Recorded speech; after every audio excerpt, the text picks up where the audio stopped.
अनमोल को 2.5 महीने हो गए थे वैशाली से दूर रहते हुए। वो ऑफिस के काम से देश से बाहर आया हुआ था। ये पहली बार था जब वो इतने दिनों के लिए वैशाली से दूर था।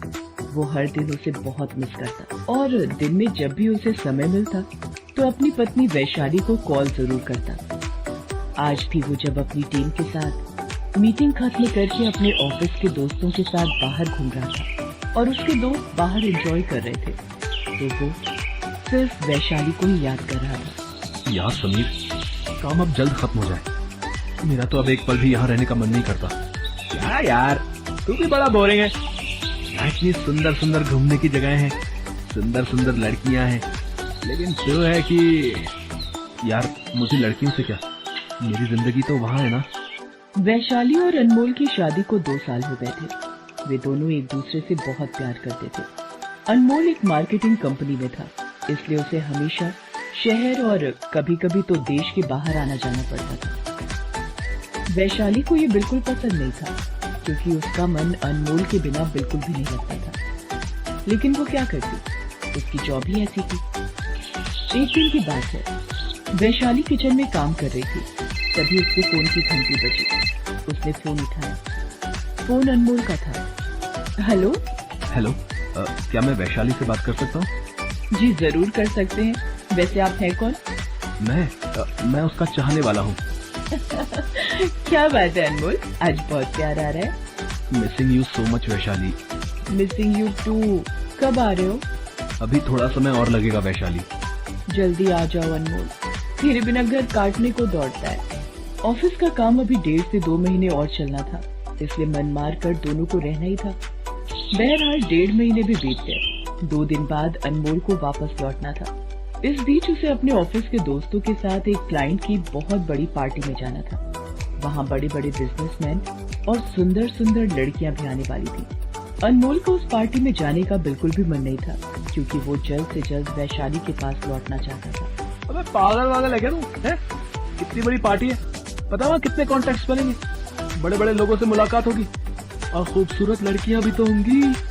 और मान ले अगर तेरा दिल किसी पर आ गया तो तू उसके साथ मजे भी कर सकता है। ऐसी पार्टियों की यही तो खूबसूरती होती है यार। तू अपनी बकवास बंद कर, मैं शादीशुदा हूँ। अबे वो तो मैं भी हूँ। तुझमें और मुझमें फर्क है। मैं नहीं जा रहा पार्टी में। तेरी मर्जी, लेकिन बॉस ने कहा है सभी को उस पार्टी में शरीक होना ही है। मन मारकर अनमोल को भी उस पार्टी में शामिल होना पड़ा। उसने जैसा सुना था उससे कहीं अधिक बड़ी पार्टी थी वो। हालांकि भारत में भी उसने कई बड़ी पार्टियां अटेंड की थी, लेकिन इस पार्टी की बात ही अलग थी। उस पार्टी में ऐसी ऐसी शराब परोसी जा रही थी जिसके बारे में सिर्फ उसने सुन रखा था। और लड़कियां भी इतनी खूबसूरत कि उन्हें देखकर लगता कि वे किसी फिल्म की हीरोइन है। क्यों अनमोल, कैसा फील हो रहा है यहाँ आकर? यार माइंड ब्लोइंग। मुझे तो ऐसा लग रहा है कि मैं किसी फिल्म के सेट पर हूँ। और तू तो मना कर रहा था यहाँ आने के लिए, है? अब एंजॉय कर चल। और हाँ, किसी बार दिल आ जाए तो बोलना, सब सेटिंग करा दूंगा। तो फिर चालू हो गया। सभी मस्ती में डूबे हुए थे। वैसे तो अनमोल शराब नहीं पीता था, लेकिन ऑकेजनली 1-2 पैक ले लिया करता था। लेकिन उस दिन दोस्तों के बहकावे में उसने 7-8 पैक पी लिए। और जब नशा चढ़ता है तब कहाँ पता होता है कि कितने पैक पी लिए गए। अबे अब बस भी यार, कितना पिएगा? लास्ट पैक यार। अनमोल उस दिन पूरी तरह टल्ले हो गया। इस बीच उसकी पत्नी वैशाली का भी कॉल आ रहा था, लेकिन वो इतने नशे में था कि कॉल ही नहीं उठा पाया। क्या बात है, अनमोल फोन क्यों नहीं उठा रहा है? कहीं फिर से कुछ जरूरी काम तो नहीं आ गया उसके पास? वैशाली ने सोचा कि वो मिस्ड कॉल देखकर कॉल करेगा ही, लेकिन अनमोल ने कॉल नहीं किया क्योंकि उसे डर था कि कहीं वैशाली को पता न चल जाए कि उसने ज्यादा पी रखी है। बहरहाल पार्टी खत्म होने के बाद वो वापस लौट गए। अनमोल अपने होटल के कमरे में आ तो गया, लेकिन नशा उस पर अब भी हावी था और पार्टी की एक एक चीज उसकी आंखों के आगे अब भी घूम रही थी। वहाँ की चकाचौंध, वहाँ की मस्ती और उन सबसे अधिक वहाँ की खूबसूरत लड़की। यहाँ की लड़कियाँ कितनी खूबसूरत होती हैं। पता नहीं क्या खाती हैं वो। अनमोल सोने की कोशिश कर रहा था, लेकिन आज उसकी आंखों से नींद कोसों दूर थी। लाख चाहकर भी वो उन खूबसूरत लड़कियों का ख्याल दिल से नहीं निकाल पा रहा था। उस समय उसे बार बार अपने दोस्त समीर की कही एक ही बात याद आ रही थी। किसी में दिल आ जाए तो बोलना, मैं सब सेटिंग करा दूंगा। हाँ।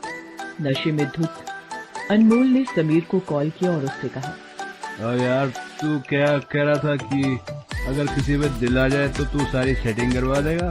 क्या बात है, तेरा दिल आ गया क्या है?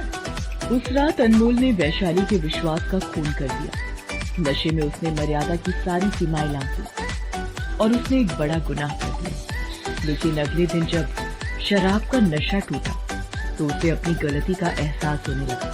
हे भगवान, कल रात मुझसे कितना बड़ा पाप हो गया। मैंने वैशाली को बहुत बड़ा धोखा दे दिया है।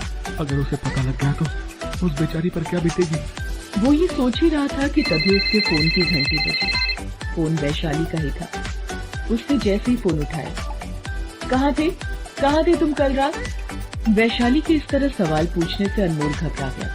उसे लगने लगा कि कहीं उसे कुछ पता तो नहीं चल गया। फिर भी संभलते हुए उसने वैशाली से पूछा, क्या मतलब कहा था?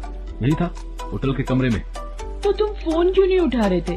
तुम्हें पता है मैं कितनी परेशान हो गई थी। वो वैशाली, कल तबीयत थोड़ी ठीक नहीं थी। अरे क्या हुआ तुम्हारी तबीयत को? तुम भी ना, मैं ना रहूं तो अपना बिल्कुल ध्यान नहीं रख सकते। वैशाली की बात सुनकर अनमोल भावुक हो गया। उसकी आंखों से आंसू निकलने लगे, लेकिन उसने फोन पर यह बात जाहिर नहीं होने दी। 2 दिन बाद वो भारत लौट आया। उसके लौटने के 3 महीने बाद की बात, वो ऑफिस में काम कर रहा था।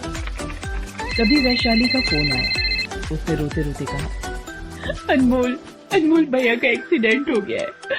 उनका बहुत खून बह गया है। उन्हें खून की जरूरत है। तुम ऑफिस से जल्दी आ जाओ ना। अभी पापा का कॉल आया था। अनमोल वैशाली को लेकर अस्पताल पहुंचा। उसका ब्लड ग्रुप वैशाली के भाई से मिलता था।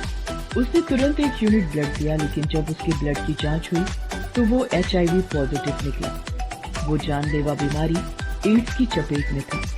अनमोल को जब ये पता चला तो उसकी स्थिति कांटों तो खून नहीं वाली थी।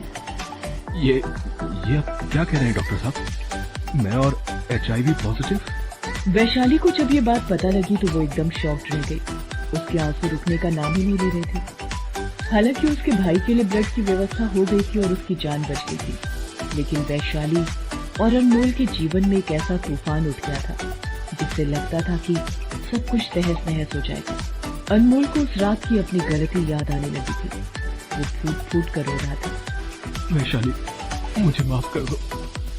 मुझसे बहुत बड़ी गलती हो गई। अनमोल ने गलती तो कर दी थी, लेकिन उसे पता नहीं था कि उस गलती की सजा उसके साथ वैशाली को भुगतनी पड़ेगी। इधर जब वैशाली के माता पिता को अनमोल की बीमारी का पता चला तो उनका व्यवहार भी बदल गया। वो क्या, अस्पताल के स्टाफ भी उसे अजीब नजरों से घूरने लगे थे। अनमोल के HIV ग्रसित होने की बात उसके ऑफिस में भी पता चल गई थी। ऑफिस के लोग उसे कुछ कहते तो नहीं थे, लेकिन अब वो उससे कन्नी काटने लगे थे। वो उसके साथ न तो बैठना चाहते और न ही खाना।